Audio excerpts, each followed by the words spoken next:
Hey, what's going on, everyone? This is Ritchie Thomas, the Soldier's Coach, coming to you with today's episode, our top 10 mistakes people make when they transition out of the military. Let's jump right in and roll that beautiful bean footage.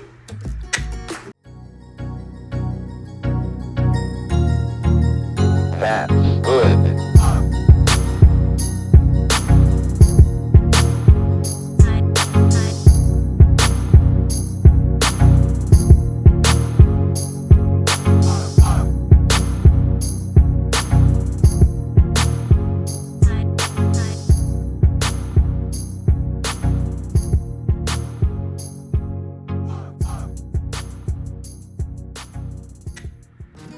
Boom. All right, everyone. Again, hello. This is Ritchie Thomas, a Soldier's Coach, coming to you today's marching orders. So today's show is about one thing and one thing only: our top 10 biggest mistakes people make before they transition out of the military. I don't care what branch of service you're in, Army, you're one of them crazy ass Marines, our Air Force brothers and sisters, or a sailor. Of course, our folks in Coast Guard. What I feel like people make mistakes is all over the board. So I kind of wanted to narrow it down, take a survey of a lot of people interviewed over the years and mistakes that I made. I got out in 2007. I was in the Army, active duty, stationed up at Fort Bragg, airborne. And I got out and fell right on my face as I walked into the Great Recession. So I wanted to make a show and a platform to help soldiers not only be the best versions of themselves, but to mentally transition from a soldier's mindset to a business professional's mindset, right? Because I think the biggest mistake we make is we never mentally transition out of the military. We're stuck mentally waiting for someone to give us our final marching orders.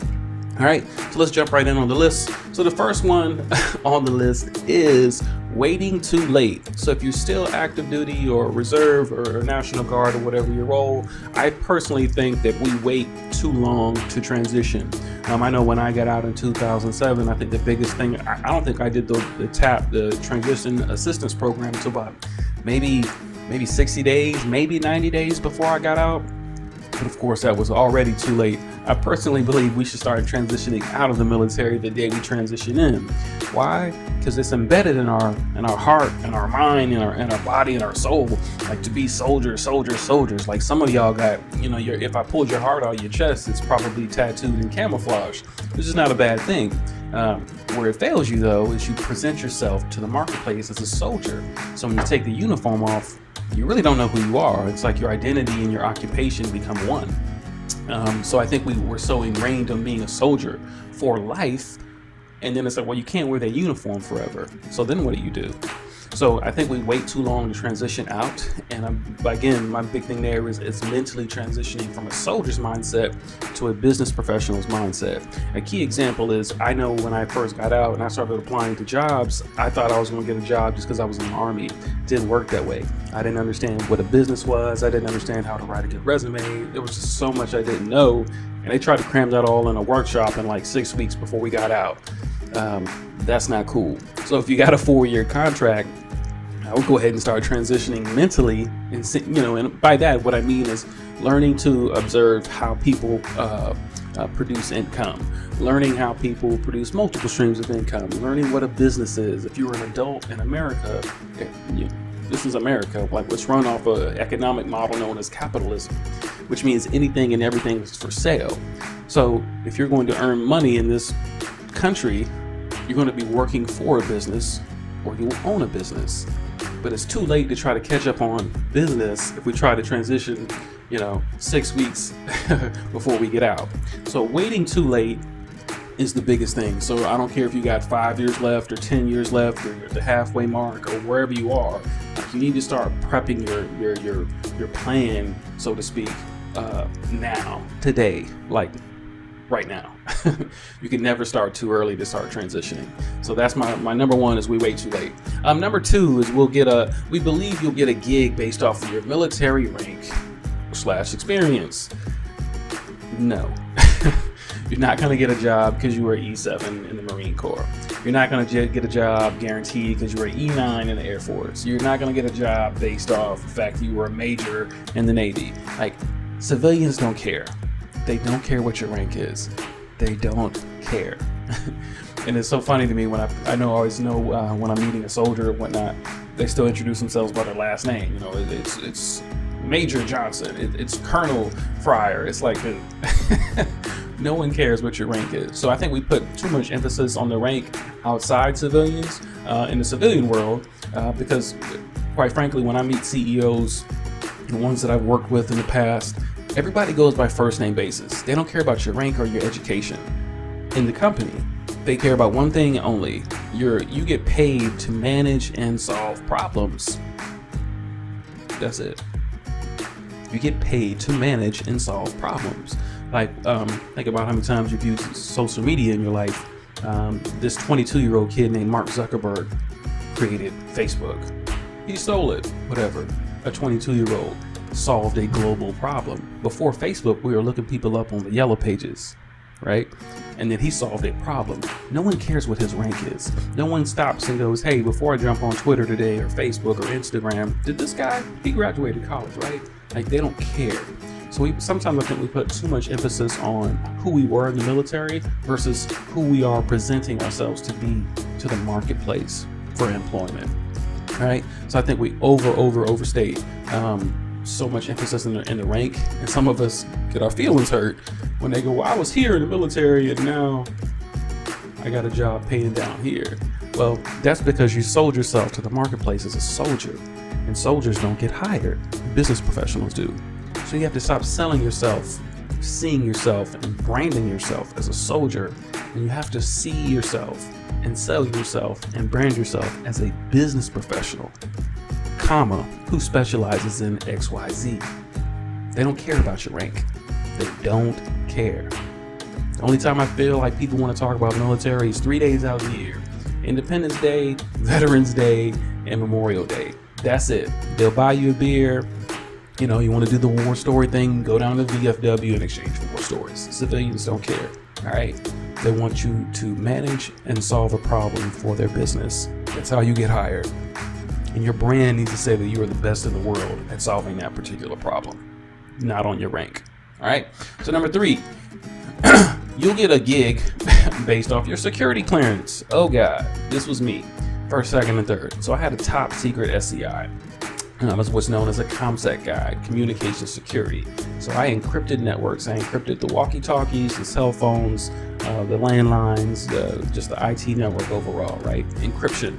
I thought, and I was told from the recruiter, from family members on, everybody's like, oh, you get a job just based off your security clearance. Well, that didn't happen. And it didn't even come close to being true. Because what I found out was people who do have those roles for me, like I'm here in Atlanta, there's several big government agencies here, from the CDC to, Lockheed Martin, those type of, government contractors. But people in those roles of what I did, what I wasn't told or wasn't prepared for, there's only one ComSec guy per base. There's only one of you of your position available. So it wasn't like there was a department of like 50 or a department of like 1,000 of my role. So just because they had a position that did require a security clearance, that doesn't mean that they were going to hire me. It doesn't mean they have room. It doesn't mean they had the budget. Business is all about, it's a repeatable process that makes money. It's all numbers game. So if they don't have the budget to hire you, no one cares what your security clearance is, right? You get paid to manage and solve problems, not based off what your rank was or your security clearance. So I think we put too much emphasis on the security clearance. Get us a lot of money, the investigation piece, background and research, but I think it's overstated and not enough business problem solving skill sets, right? So it's not about your security clearance, it's about the problems you will solve for a business. Not saying it's not important, but I think it's overstated, and we put too many eggs in that security clearance basket. All right, cool. Number 4, your resume is trash. Number 5, let me stay there for a minute. So the biggest thing I see, I'm active on LinkedIn, and I've had, I can't tell you how many members of the military contact me and say, hey, can you read my resume? What's my LinkedIn look like? And I'm like, it's horrible. And it's not. I gave you a great example. I had a good friend of mine who was in the Olympics, world-class athlete. He showed me his website, and I was like, oh, wow. this is the worst website I've ever seen in my life. Like, this guy was like gold, right? I mean, Olympics, he just had this unbelievable background, this unbelievable life story. And his website looked like like a middle school kid designed it 30 years ago. Like, it was horrible. And I was like, dude, like, your website, your LinkedIn, your resume is your brand. You're telling the world this is who you are. So your website and your resume, your LinkedIn need to match you, because that's how people see you. And we redid his website and the whole nine. I had somebody help him do it, but it just made me laugh, because I was like, man, if his resume or his website looked like he did it, like, he'd be turning down opportunities left and right. But it made me think about how many people in the military are the same way with their resume. Your resume is everything. It's probably the most important piece of paper you have, second to your social security number and your birth certificate or your marriage license. But it's the piece of paper that will dictate how much money you will make. Invest in a professional resume writer. You're not a writer. Don't write your resume. You don't work for HR. Don't write your resume. You may be losing $30,000 a year. You stay at a job over 5 years. I mean, how much money are we talking about losing because you didn't sell yourself to the marketplace correctly? So you need a professional resume writer. Stop writing your resume. It's annoying. So you have to have like an agent, right? You have to have somebody sell you up here, not where you are. It's how the market sees you. So when we write our resume ourselves, that's a no-go, right? Like, if my car breaks, I don't try to fix it. Even if I could, I take it to a certified, experienced expert. When I'm not feeling well, I don't try to overdose, or overdo it on Tylenol. Like, I go to a certified, experienced expert, a doctor. When your boy needs a fresh haircut, I don't cut my hair. I go to a certified, experienced expert. My barber's been doing hair for 20 years, right? I'll let you never look, yeah. But I go to experts. I need you to go hire an expert to do your resume to sell you to the marketplace correctly. Because we see ourselves and we sell ourselves and we brand ourselves as soldiers. And soldiers don't get hired. Business professionals do. All right? I'm going to say that every chapter, so get used to it. All right? So cool. So your resume is trash. Because, damn, you're not trash, but your resume may be.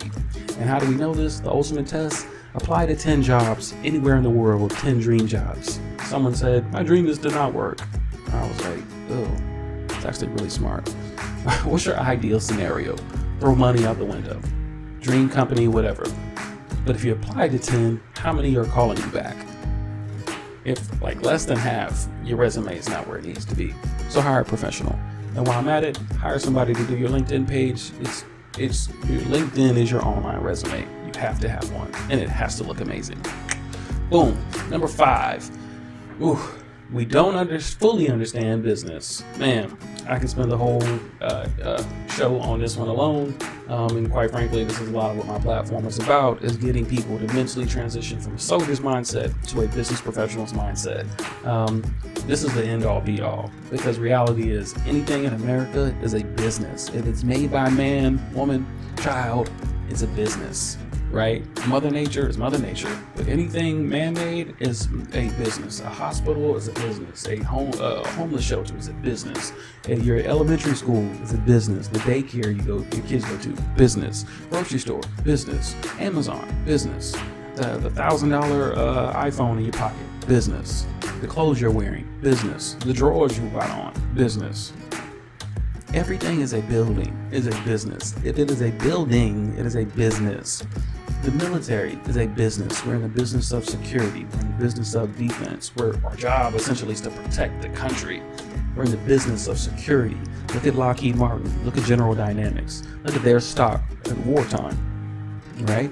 Everything is a business. Think about the uniform you're wearing, the boots, the dog tags. Somebody made them, someone delivered them, someone designed them, someone sold them to the military.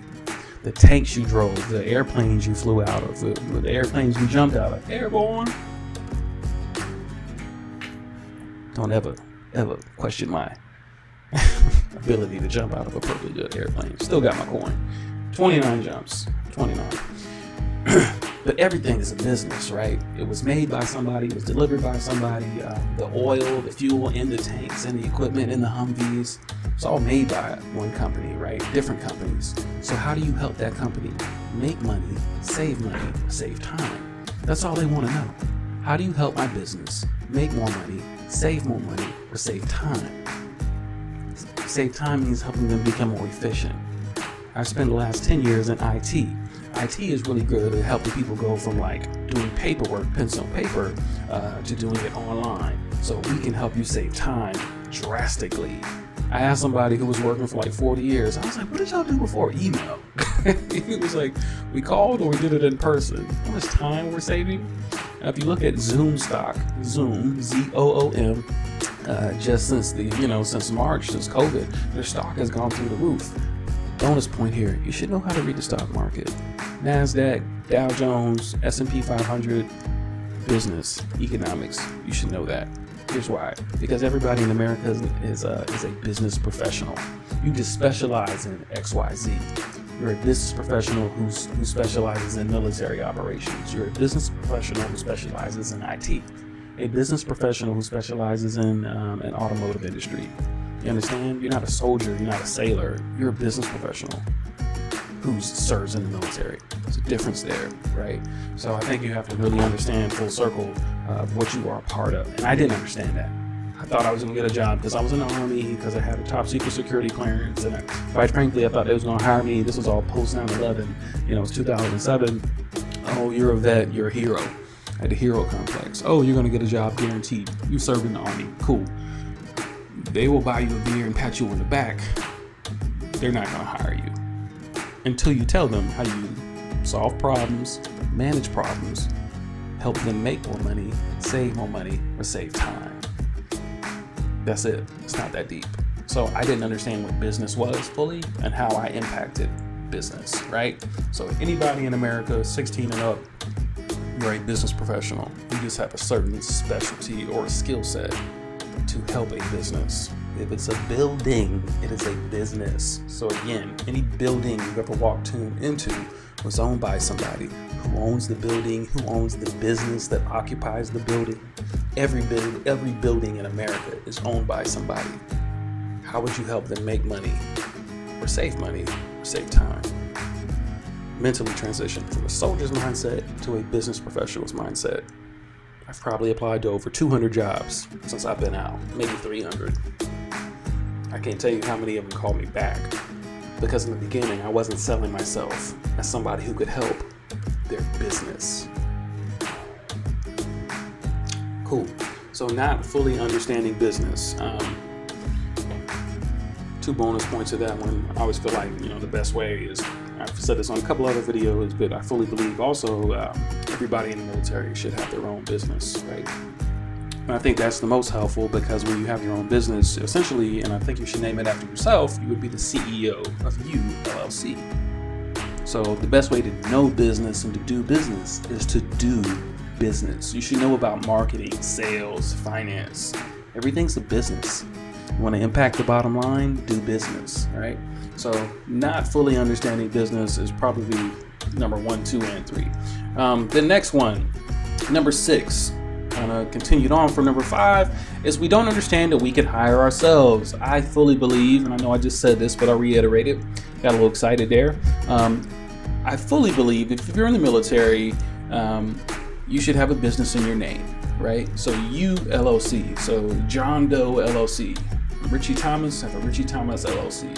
Why? For if and when you lose your job. Like, you don't own that job, the company does, right? You don't own the military. It belongs to the government, the people, whatever. So what happens is when we leave that job, we don't know how to feed our family, right? So not understanding that we can hire ourselves. You don't have to work for the dream job. You don't have to apply for the dream job. Like, you create the dream job. Create the dream scenario between the company that you want to work with, partner with. You want to work for Google or do you want to partner with them? Do you want to work for Facebook or do you want to partner with them? Do you want to work for, Twitter or LinkedIn, or do you want to partner with them? I didn't understand that I could hire myself. I think there's over 3 million, 2.5, 3 million online Amazon stores. Like, you can do an online Amazon store and free up your time. You can hire yourself. We're in the middle of COVID, and we got two people running for president going this. You know, we got left and right, and everybody, stimulus package, when's it's coming, checks in the mail, we don't know. How are you gonna feed your family today? So you can't wait on other people. Like, you have to save your own life. That's not motivational, that's just real. His life punched me in the mouth in 2008 and help never came. But have to understand that you can hire yourself. So I would ask you, implore, please, if you are in the military today, even if you're already out, please go file a business in your name and take your intellectual property, your knowledge, skills, and abilities, and hire yourself. Put your business online. A lot of you want to be like, oh, COVID shut down a lot of businesses. Yeah, in person. Internet doesn't close. It's open 24/7, 365. All 7 continents. All time zones. Constantly. Take your intellectual property, put it on Mark Zuckerberg's internet. Right? Monetize your genius. I didn't understand that we could do that. Boom. Next one. We don't plan soon enough. Yeah, this is kind of a repeat of number 1, but I think that's I think it's that important. I'm also going to add to that. We don't plan soon enough, but we don't plan big enough, right? So again, if you still got, oh, I got 2 years, I'm good. Like, no, you're not. Like, you need to start applying today. You need to figure out where you're going to live, where you want to live, not going to live. Are you going to travel? Would you like to travel? What's your dream city, dream country? You need to start doing all of that in advance, not 90 days before. But the problem is, you know, if we're getting out and we're 20, it's like, dude, you know everything and nothing at the exact same time. So, big life lesson here. Plan ASAP, not last minute. All right. Number 8, we don't think big picture. We think job only. Whew. This is not a military issue. This is an American issue. We overemphasize career. Like, that's all that matters is your profession and not your passion. Your profession and not your purpose. So we're making these big life transitions. It's like we're only thinking about job. Well, it's like, well, what about family? What about future? What about, it's more than just a job is not necessarily equal to finances. It's what about financial independence? There's this dude I love. I think his name is Jamal King, the real estate guru. He's like, he bought a building for every bill. And I was like, that's the smartest thing I've ever heard. He owns a building for every bill. So if you have 12 bills, it's like I have 12 buildings and they all come from rental properties. And I was like, oh, wow. How come no one teaches people that? Is that part of your plan? Is rental properties part of your plan? Is business part of your plan? Is owning an online store part of your plan? I didn't think of any of that. I was just worried about the job. But that's all we hear and see people do, right? So thinking big picture here, I'm gonna hold up my chart here for a second here. Life in a bucket. I always like to categorize it by 6. So we have self-education goals, professional career, formal education, personal relationships, financial independence, and mind, body, and soul. All of these are equally important, and we overemphasize on one area only, our professional career. So I implore you to look at all areas and make 3 goals in each area every year, every quarter. My biggest issue in the military or since transitioning out is civilians teach you how to build a resume and not a life. And I hate that. Next one, number 9. Same thing. Future planning. This is probably again a repeat of number 8, but again, I just let's focus on everything but the job. I get the job, it's so important and you need the money, but I'm sick of hearing people suffering depression, suicide, anxiety. We can't get over what happened last childhood or last deployment. Our mental health is just as important as our job. And people act like the dollar is not necessarily a doctor for your depression, right? Money is not medicine for your mental illness. So equally planning goals. Again, this is kind of a repeat of the last one, but it's just that important. I think it's so important because again, I know a lot of people who make six figures and the depression is so bad they can't get out of bed.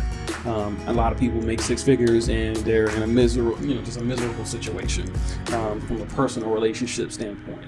I know people who make six figures and who spend six figures. I make $100,000, but you spend $100,000 on one.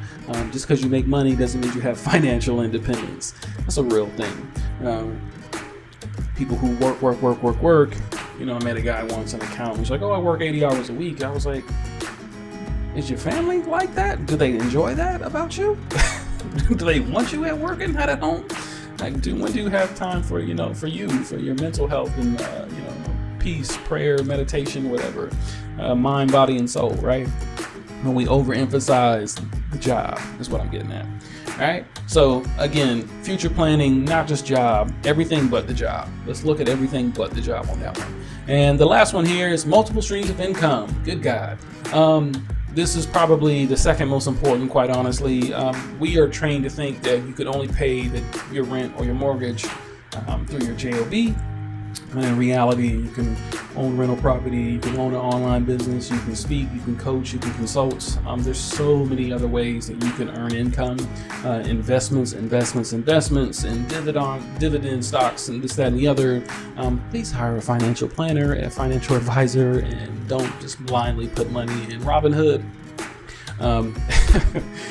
Hire an expert to help you establish multiple streams of income. I like to make it a game.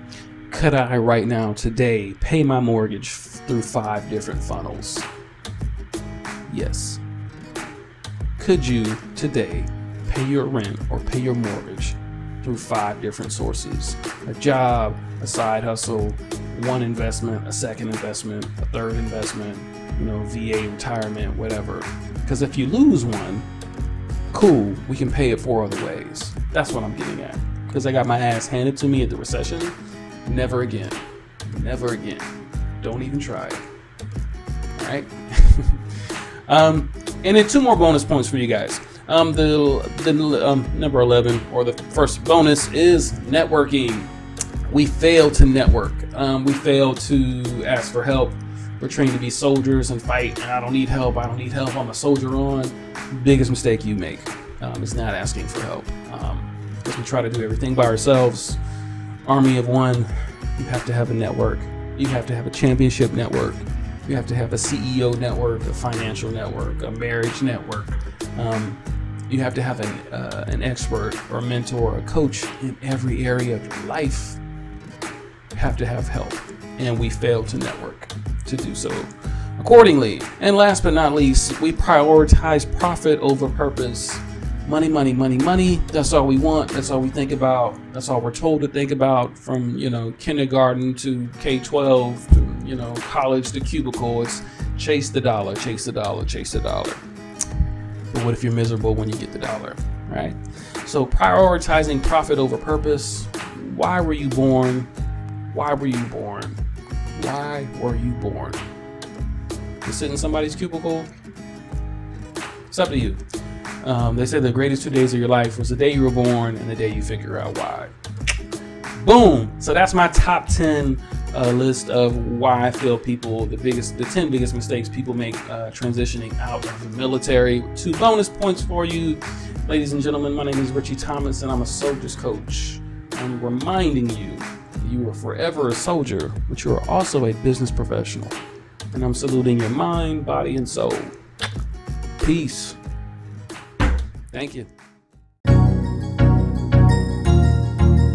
That